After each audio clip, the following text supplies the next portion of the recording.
আমি নিজেই আয়নার সামনে গিয়ে এরম করে দেখি যে কি হচ্ছে, চোখটা এমন কেন।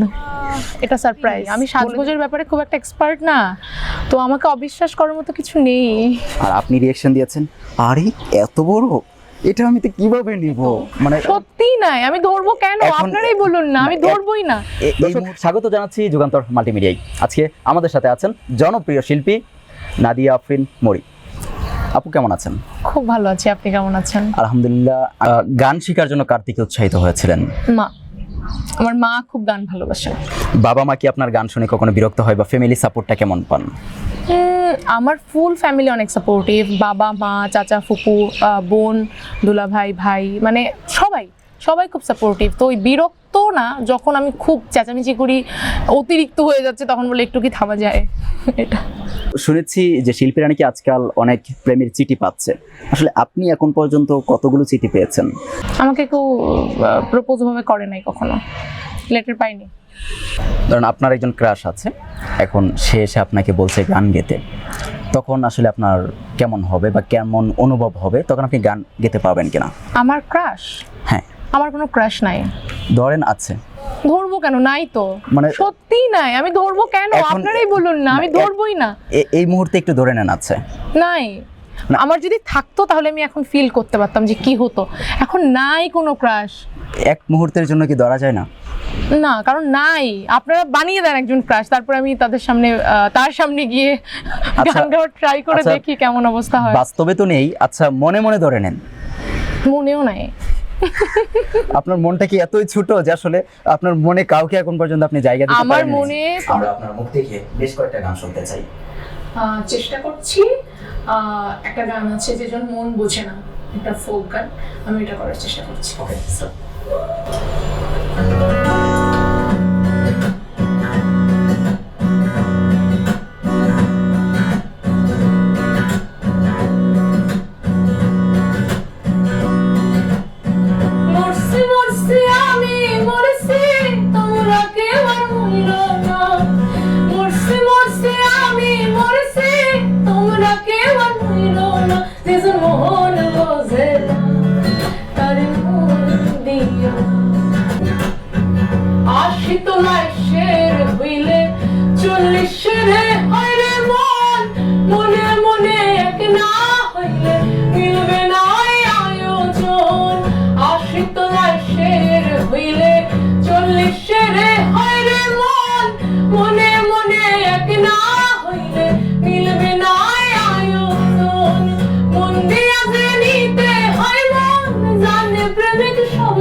আপনার চোখের রহস্য কি? চোখ কি আসলে এটা সার্জারি করা বা ওই লেন্স লাগানো নাকি এরকমই এটা চোখের রহস্যটা আসলে কি? আমার চোখের রহস্য, এটা কোনো রহস্য নাই, এটা আমার জিনগত। আমি নিজেই আয়নার সামনে গিয়ে এরকম করে দেখি যে কি হচ্ছে, চোখটা এমন কেন। কিছুদিন আগে এরকম হয়েছে, একটা মজার ঘটনা শেয়ার করি। আসলে আমার এক্সাম ছিল, তো রিক্সাও পাচ্ছিলাম না, আর এত ঝুম বৃষ্টি যে একদম মানে নাস্তানাবুদ অবস্থা। তো দেখলাম বাস যাচ্ছে, কোনোভাবে ভিড় ঠেলে বাসে উঠলাম। বাসে উঠে আমি দাঁড়িয়ে আছি, সিট পাইনি। হ্যাঁ, তো আমি ওঠার পরে আমি মাস্ক পরাচ্ছিলাম, আমি জাস্ট ঝুলে আছি বাসের মধ্যে। আর একজন আমাকে হুট করে বলছে, আপু আপনার আসলেই চোখ এই কালার। আমি মাস্ক পরা, তার মধ্যে আমার বাসের মধ্যে আমি ঝুলে আছি, ক্যাম্পাসে যাচ্ছি। বললাম হ্যাঁ, বলে আমি জাস্ট একটা হাসি দিয়ে মানে কি করবো কিছুই বুঝতে পারছিলাম না। আপু আপনি তো অনেক উপহার পান, তো এমনটা কখনো হয়েছে আপনাকে একটা উপহার দিয়েছে যেটা অনেক বড়, আর আপনি রিয়েকশন দিয়েছেন আরে এত বড়, এটা আমি তো কিভাবে নিব, এমনটা কি কখনো হয়েছে? না, বিরক্ত হয়েছিলাম। গত বছর একটা গিফট আমার ক্যাম্পাসে এসেছিল, বেনামি, আমি তাকে চিনি না জানি না, হুট করে একটা টেক্সট আসে যে আপনার নামে একটা গিফট এসছে, গিফট আছে, আপনি একটু রিসিভ করুন।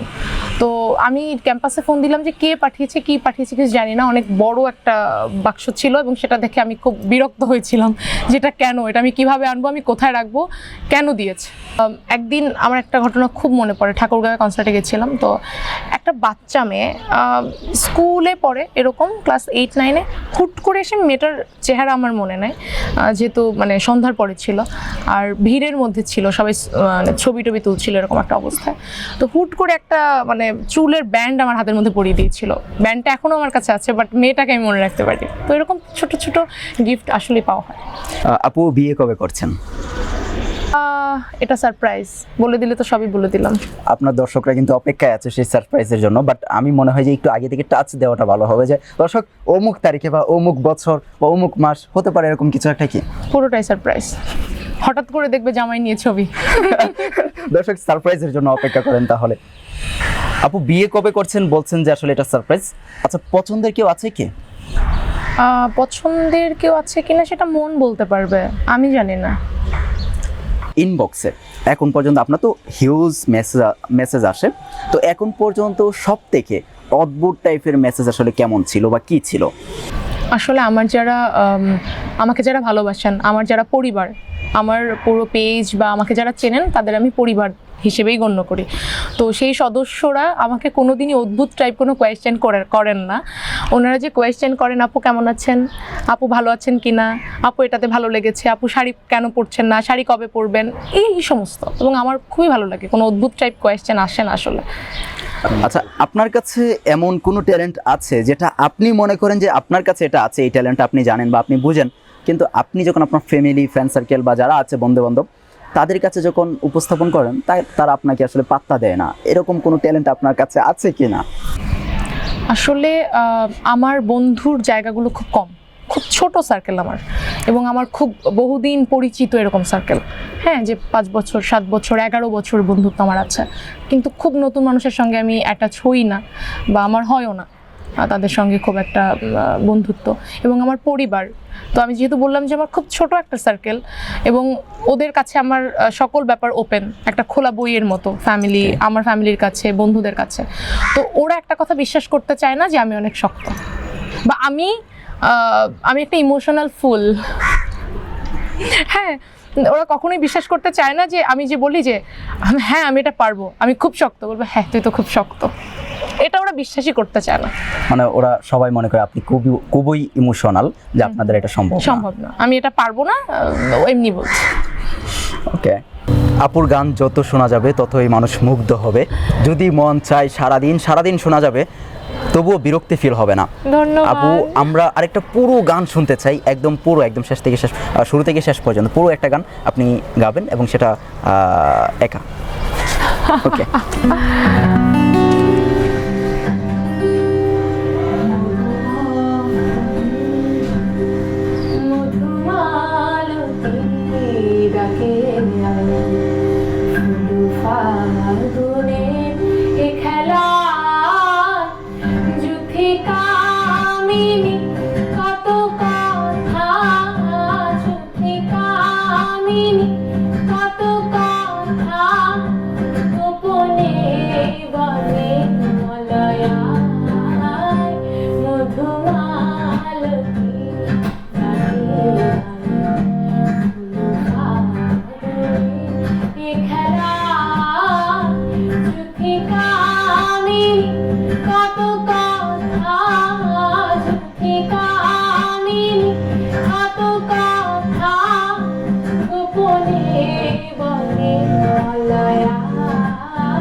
দর্শক, যুগান্তরের আড্ডায় এতক্ষণ আমাদের সাথে ছিলেন নাদিয়া আফরিন মরি। নাদিয়া আফরিন মরি, আপনাকে অসংখ্য অসংখ্য ধন্যবাদ আমাদের দর্শকদের সাথে থাকার জন্য এবং আমাদের সাথে থাকার থ্যাংক ইউ, জন্য। আমার জন্য দোয়া করবেন। হ্যাঁ অবশ্যই, এবং আপনার জন্য অনেক অনেক শুভকামনা রেখে আজকের মতো বিদায় নিচ্ছি। তাওহিদ হৃদয়, যুগান্তর।